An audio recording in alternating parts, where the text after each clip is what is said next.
Eldorado Drive is it's the first book I've ever written set in my hometown of Ghost Point, Michigan. But it's about three sisters who this is, suburban Detroit after the collapse of the auto industry. And they all were raised in somewhat privilege, and now they're all desperate for money for different reasons. And so they become involved one by one in this female entrepreneurs club. And it's these women who have figured out a way to make cash money. And it's completely intoxicating at the beginning. It feels like they're getting away with something that they're I guess the equivalent would be like Wolf of Wall Street. They figured out a like slightly dubious way to make an enormous amount of money fast and not have to report it to the IRS. But the three sisters have a lot of history. It's quite complicated. The other women in the group all have their own reasons for being there, and things start to spiral out of control. The story's mostly told through Harper's eyes, who's the youngest and definitely the least conventional. Grosse Pointe is a very old-fashioned rock rib Republican suburb, and it's very country club, etc. And she just doesn't fit in that world at all, and never got married. These women are in their 40s, never had kids, and she's sort of the one who goes her own way.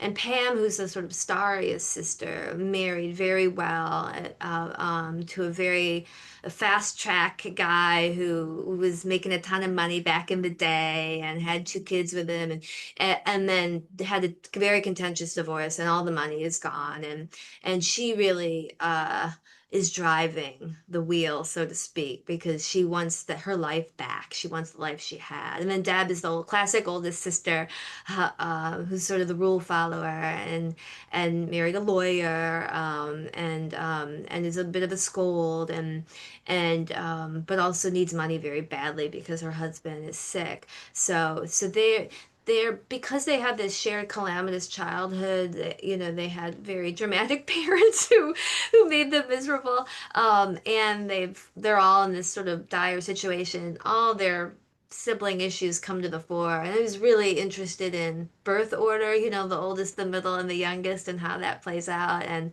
all the old grievances between siblings really interested me, and that was sort of the center. And it was also loosely inspired by some real life cases I had heard about during the pandemic of suburban women in particular getting involved in schemes like this all over the place. And it really was a way during COVID to make money, but it stretches back to Tupperware days, having things you could do from home, women who were trying, had never really been in the workforce and needed to make ends meet. So all of that was sort of bubbling in my head. I mean, Pam's ex-husband Doug is really one of my favorite. I mean, he's a terrible guy, really. In many ways, he's a real callow, sort of bitter husband who sort of is, divorce doesn't bring out the best in anybody, but it brings out, but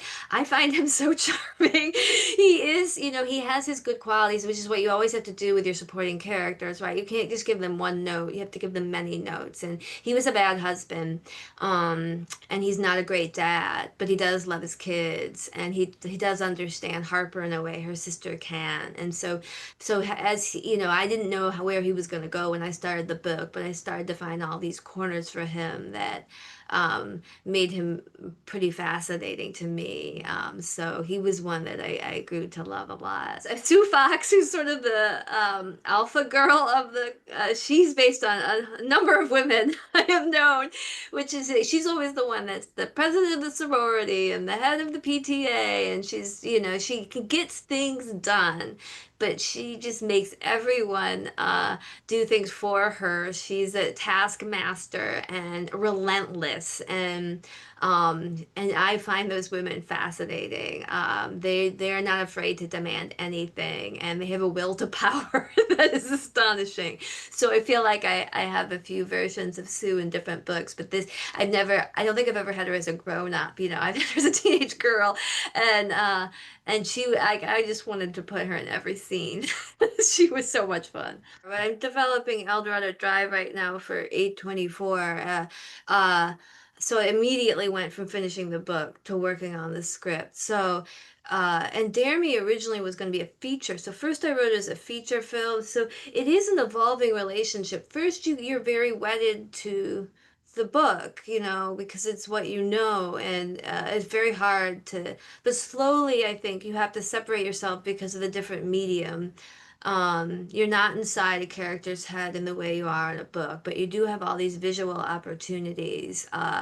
And so you have to start, I always have to like start to, it's a slow process, like steering a ship, uh, and start to move it into this other place. And then it's the exciting thing is how they change. Like their core aspects remain the same, but you start to realize all these opportunities that the form offers. And you like me, we grow up watching movies, you start to think about, movie characters you love and like, why do you love them? And I would look at the movie and look at the script if it's available and try to figure out how they did it. And that part I really love. I've adapted other people's work. That's definitely easier because you could immediately, you're not precious with anything because you didn't write it. You love it or you wouldn't be adapting it, but you're not precious in the same way you are with your own. So that's a faster process, but I like them both.